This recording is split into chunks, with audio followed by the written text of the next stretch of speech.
यूँ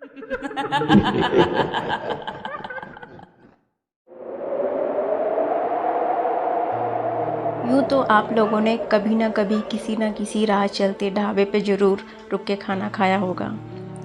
लेकिन क्या हो अगर जिस ढाबे पे आप रुके हैं अगर वो ढाबा भूतिया हुआ तो? बाइक चालू हो गई। पवन काफ़ी देर से परेशान था कि ये चालू क्यों नहीं हो रही। पिछले हफ्ते में ही तो इसकी सर्विस कराई थी। सुनसान जंगल और रास्ता खराब, उसमें किसी का साथ भी नहीं। लेकिन गाड़ी की आवाज़ से मन में डर की जगह नहीं बनती। ये लगा रहता है कि कोई साथ में है। रास्ता दोनों तरफ से जंगल से घिरा हुआ था और बहुत ज़्यादा तीखे मोड़ थे। चारों तरफ घनघोर अंधेरा था जिसकी वजह से पवन के लिए बाइक चलाना थोड़ा मुश्किल हो रहा था। पवन काफ़ी देर से बाइक चला के थक चुका था। थोड़ी देर कहीं आराम करना चाहता था, लेकिन पूरे रास्ते में कोई चाय की टपरी या ढाबा भी नहीं था जहाँ थोड़ा रुक के फिर आगे का रास्ता पूरा किया जाए। वैसे भी रास्ता इतना भयानक था कि कोई भी डर जाए। पवन ने ऐसा सोचा ही था कि मानो जैसे उसकी मुराद पूरी हो गई। सामने एक मोड़ पे छोटा सा ढाबा दिखा। पवन ने सोचा क्यों ना आराम से चाय पिया जाए और कुछ बिस्किट खाए जाए। वो सामने जाके बाइक पार्क करता है और ढाबे के अंदर चला जाता है। ढाबा बहुत पुराना था। वहाँ जलने की कालीख लगी हुई थी। शायद जो चूल्हा जलता है उसी की थी। टूटे से लकड़ी के टेबल थे और एक छोटा सा दिया जल रहा था जिसकी रोशनी में पवन ने बैठने की जगह ढूंढ ली। लाइट नहीं थी, वैसे भी जंगल में कहाँ से लाइट होगी। ऐसे ही अपने ही मन में वो खुद से बातें किया जा रहा था।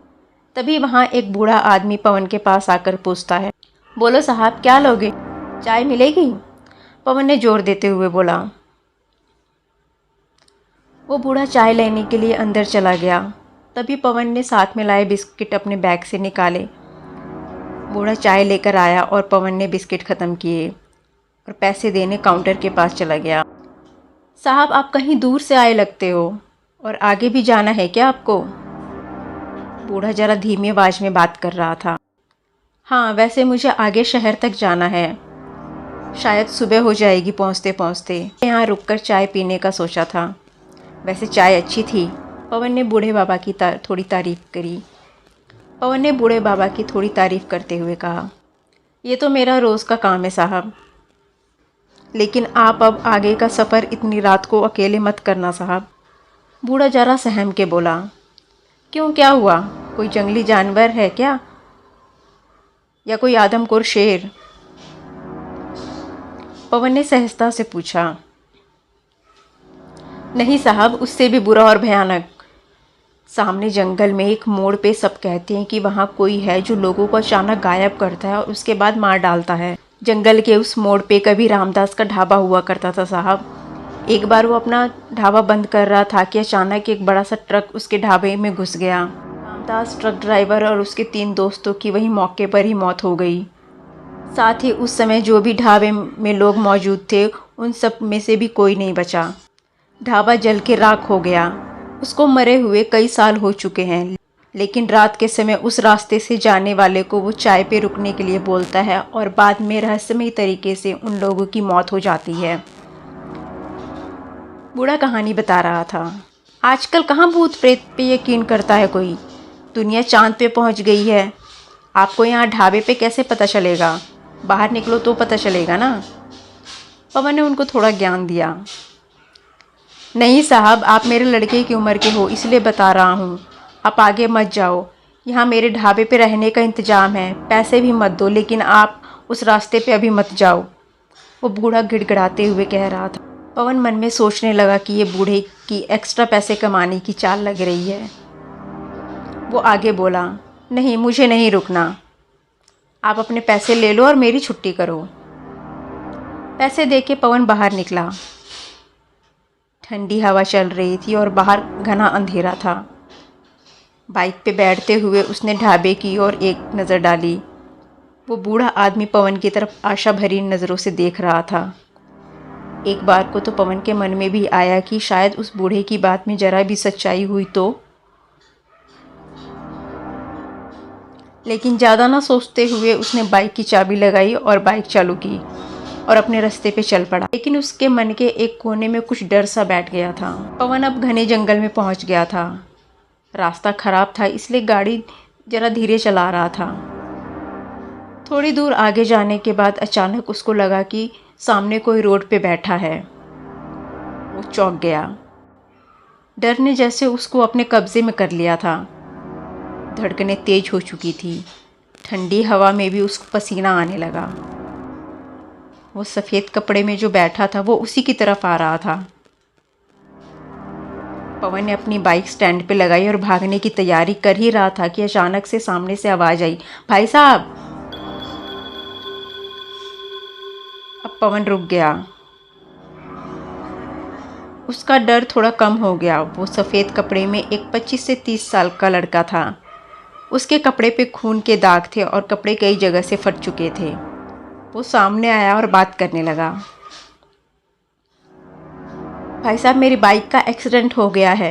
अंधेरे में देख नहीं पाया और सीधा जाके मैं गड्ढे में गिर गया। मुझे बहुत चोट आई है। क्या आप मुझे शहर तक पहुंचा सकते हैं? पवन सामने देखने गया। उसकी बाइक नीचे गिर चुकी थी और बहुत पुरानी लग रही थी। नंबर प्लेट भी नहीं था।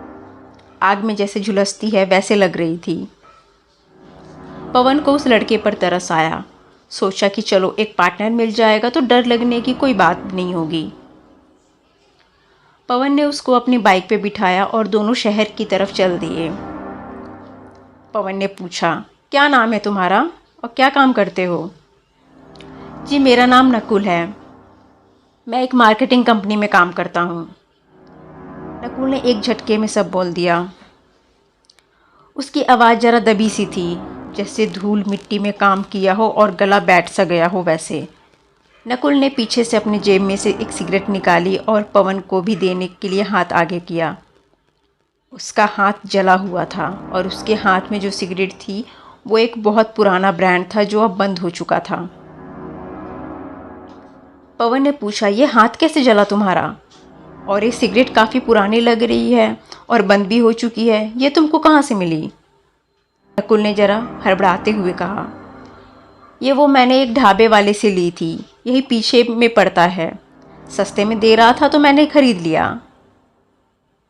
पवन ने फिर से एक सवाल किया, अच्छा, ये जो तुम्हारी बाइक थी काफ़ी पुरानी लग रही थी, सच में चल रही थी या कहीं से ऐसे ही उठा के लेकर भाग आए हो? सही सही बताना। नकुल अब थोड़ी हिम्मत जुटा के बोल रहा था, अरे नहीं भाई, वो मेरी ही है, थोड़ी पुरानी है लेकिन अच्छी चलती है। अब पवन ज़रा चुप सा हो गया और अंधेरे में से रास्ता देख के गाड़ी चलाने लगा। उसके मन में अचानक आया कि नकुल की गाड़ी जैसे लग रही थी कि वह कितने सालों से वहाँ पड़ी है। वो अभी चलने वाली बाइक तो नहीं लग रही थी। उसके हाथ में सालों पुराना सिगरेट का ब्रांड का पैकेट, वो उसको कहाँ से मिला होगा? और वो किस ढाबे की बात कर रहा था? कुछ सोच के पवन के मन में एकदम से एक भयंकर तरह की डर की तस्वीर सामने आई। कहीं उसने किसी भूत को तो नहीं बिठाया अपने पीछे? वो एकदम से ठंडा पड़ गया और धीरे से अपने पीछे मुड़कर देखना चाहा। पीछे नकुल बैठा था। पवन ने गाड़ी रोकी और बाथरूम के लिए कह के उतर गया। लेकिन ये क्या, जैसे ही वो गाड़ी की तरफ मुड़ा उसके मुंह से चीख निकल गई। वो बहुत डर गया। नकुल के पैर देख के तो उल्टे थे, लेकिन ऊपर देखा तो नकुल उल्टा बैठा था। पवन की जान में जान आई। उसने नकुल को डांटा, तुम्हारा दिमाग तो सही है, मैं कितना डर गया तुम्हारे पैर देख के, तुम उल्टे क्यों बैठे हो? नकुल ने माफ़ी मांगी। अरे भाई माफ़ करो, मैं पीछे से कोई आ रहा है क्या ये देखने की कोशिश कर रहा था, इतने में तुम आ गए। तुम भूतों से डरते हो क्या? क्यों, तुम्हें डर नहीं लगता? पवन ने जवाब देते हुए बाइक चालू की। दोनों बैठ गए। नकुल को चुपके से देख के लग रहा था सब कुछ ठीक है। पवन में थोड़ी हिम्मत आ गई। अब वो धीरे धीरे नकुल से बातें करने लगा। नकुल, तुम हमेशा इसी रास्ते से गुजरते हो, तुम्हें कभी वो भूतों से मुलाकात नहीं हुई? वो रामदास ढाबे वाले का भूत, उस मोड़ पे जंगल में वो एक ढाबे वाला कह रहा था कि वहाँ कोई है जो लोगों को मार डालता है। नकुल एकदम से चुप हो गया, फिर बाद में बोला, हाँ मैंने भी सुना है। आप भी वो ढाबे वाला अगर चाय पे रुकेगा तो मत रुकना, वहाँ पे मौत है भैया। और रोने लगा। पवन उसको चुप करते हुए कहा, क्या तुमने उसको देखा है? सामने से एक टेम्पो वाला पास से गुजरा और सामने जाकर रुक गया। टेम्पो में से एक आदमी उतरा और वो सामने से आगे जाकर जंगल में गायब हो गया। लेकिन उस वक्त पवन का दिमाग चलना बंद हो गया। ये वही ढाबे वाला बूढ़ा आदमी था। पवन को लगा कि शायद उसके ढाबे पे नहीं रुका इसलिए नाराज़ हुआ है। कुछ आधा घंटा बाइक चलाने के बाद देखा कि सामने एक मोड़ पे बहुत रोशनी दिख रही है और वो मोड़ पे लिखा हुआ बोर्ड दिखा, रामदास का ढाबा। लेकिन ढाबे को देखने के चक्कर में पवन वो बोर्ड पढ़ ही नहीं पाया। वहाँ देखा तो एक बड़ा सा ढाबा था। दूर से देखा तो कुछ लोग वहाँ बैठे थे, लेकिन वहाँ बहुत ज़्यादा सन्नाटा था। पवन ने थोड़ा रुकना ही बेहतर समझा। साथ में नकुल था तो अब पवन को डर नहीं लग रहा था। पवन ने अपनी बाइक साइड में लगाई और उतर के पीछे देखा तो एकदम से चौंक गया। नकुल गायब था। पवन को लगा कि शायद वो बाथरूम करने के लिए चला गया हो, लेकिन एक ख्याल ये भी था कि एकदम से कहाँ चला गया। तभी वहाँ एक आदमी उसको पूछने आ गया, साहब चाय पियोगे? पवन ने कहा, नहीं मैं अभी पी कर आया हूँ। तभी वो आदमी ज़रा गुस्से से बोला, क्यों साहब, उस ढाबे वाले ने रामदास ढाबे वाले के बारे में कुछ बताया है क्या? वो हमेशा मेरी बदनामी करता रहता है और मेरे ग्राहक भगाता है। आप आओ साहब, बैठो। पवन को अब कुछ समझ नहीं आ रहा था, नकुल और वो ढाबे वाला सच बोल रहा था या झूठ। रामदास का ढाबा तो यहाँ है, फिर वो दोनों उसकी बुराई क्यों कर रहे थे? यहाँ तो सब कुछ ठीक है। पवन को अब बहुत बड़ा झटका लगा, मानो उसकी जान ही निकल गई थी।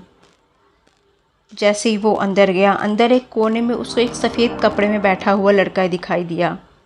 वो रो रहा था और उसके कपड़े फटे हुए थे, कुछ जगह से जले भी हुए थे। पवन ने थोड़ा और गौर से देखा तो वो थोड़ा पहचाना सा लगा। पवन एकदम से सुन्न सा हो गया। वो लड़का कोई और नहीं बल्कि नकुल था। ये यहाँ कैसे आया? वो तो बाहर था। पवन नकुल के पास जाकर बैठ गया। नकुल पूरी तरह से आग में जैसे झुलसते हैं वैसे दिख रहा था। यह सब देखकर पवन को ये चीज़ समझने में देर नहीं लगी कि अब वो फंस चुका है। नकुल जो मिला था रास्ते में वो भी रामदास के ढाबे का ही शिकार था। पवन ने भागना चाहा, तभी वहाँ रामदास आ गया। साहब चाय पीना है या नहीं, या इरादा बदल दिया?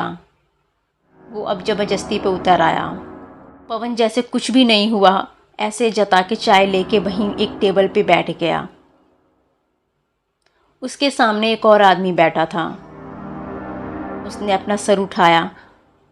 डर से पवन के हाथ का कप उसके शर्ट पे गिर गया और वो कांपने लगा। यह देख के रामदास बोला, रुको मैं दूसरी चाय लेके आता हूँ। सामने कोई और नहीं बल्कि वो टेम्पो वाला आदमी था। वही ढाबे वाला था जिसने पवन को अपने ढाबे पे रात को रुकने को कहा था। अब मानो जैसे पवन के पैरों से ज़मीन खिसक गई थी। रामदास के अंदर जाते ही पवन वहाँ से भाग खड़ा हुआ और ढाबे के पीछे जाकर छिप गया। उस बूढ़े ढाबे वाले ने और नकुल ने जो कुछ भी बताया वो सच था। वो ढाबे वाला और नकुल अब भूत बन चुके थे। दोनों उसको बचाना चाहते थे, लेकिन अब क्या, वो तो अब फंस चुका था। क्या करे यह सोच रहा था कि रामदास की चिल्लाने की आवाज़ आई, कहाँ भाग गया? तेरा वक्त आ चुका है, वो आते ही होंगे। इतने में ही बहुत ज़ोर की आवाज़ करते हुए एक बड़ी सी ट्रक रास्ते से आ रही थी। वो ऐसे आ रही थी जैसे उस पर किसी का कंट्रोल नहीं है। ट्रक तेज़ी से ढाबे की तरफ आया और सीधा ढाबे में घुस गया और एक ज़ोर का धमाका हुआ। पूरा ढाबा जलने लगा। ट्रक की ज़ोर की टक्कर से पवन जो पीछे छुपा बैठा था वो कहीं दूर जाके गिर गया। उस समय के लिए सब शांत हो गया और ढाबा आग में झुलस गया। सुबह होने वाली थी। पवन को होश आ रहा था। उसके बगल में खड़े कुछ लोग और एक एम्बुलेंस थी। लोगों ने पवन को एम्बुलेंस में रखा और एम्बुलेंस ज़ोर से आवाज़ करती हुई वहाँ से निकल गई। लेकिन वहाँ रामदास का ढाबा नहीं था। थी तो बस वो खाली जगह जहाँ रामदास की रूह आज भी उस रास्ते से गुजरने वाले लोगों को गुमराह करके उनको मार डालती थी। लोग आज भी यही कहते हैं, वहाँ कोई है जो बहुत ही डरावना है, कातिल है। लेकिन कुछ ही बचते हैं, पवन जैसे नसीब वाले।